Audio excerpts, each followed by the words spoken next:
High hello welcome to my mini blog. कसे आहात सर्वजण? आय होप तुम्ही मजेत असताल. तर आज मिनी ब्लॉगमध्ये फक्त रेसिपी घेऊन आली आहे, सोयाबीन पुलाव. मी त्याची रेसिपी शेअर करते तुम्हाला पुढे जाऊन.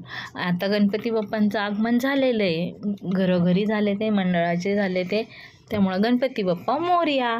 तर आजचं काही विशेष काही नाही, आज जस्ट फक्त पुलाव मी तुम्हाला शेअर करते. आणि आता मी जर बाहेर गेले तर गणपती बाप्पाचे मंडळाचे डेकोरेशन तुमच्याशी शेअर करेन मी बाहेर गेले तर. ओके.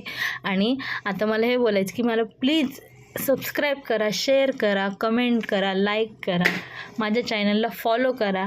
मग 1 सबस्क्राईब करायला 1 सेकंड लागतात. Please subscribe me please.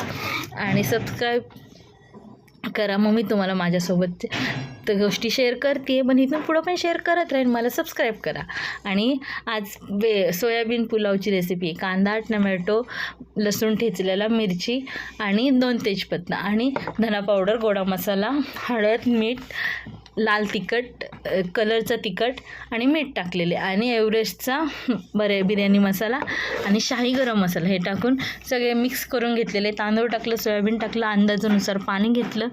पाणी झाल्यानंतर थोडासा लिंबू टाकला आणि थोडासा आता हा मसाला दिसतो, हा मी घरगुती बनवलेला आहे. त्याची रेसिपी हवी असेल तर सांगा, मी नक्की शेअर करेल. तो गरम मसाला आहे की बिर्याणी चिकनच्या ह्याच्यामध्ये आपण कशातही यूज करू शकतो. घरगुती बनवून ठेवलेलं आहे, खडा मसाल्याचं वाटण करून पेस्ट करून ठेवलेली, ती पावडर करून ठेवलेली, तशी ती हवी असेल तर सांगा. 3 शिट्ट्या घेतल्या. शिट्ट्या झाल्यानंतर मुलाचा स्टडी चालला आहे, स्टडी टाईम पण आहे, तो त्याचा स्टडी चालला आहे, माझा स्वयंपाक चालला आहे. ते झाल्यानंतर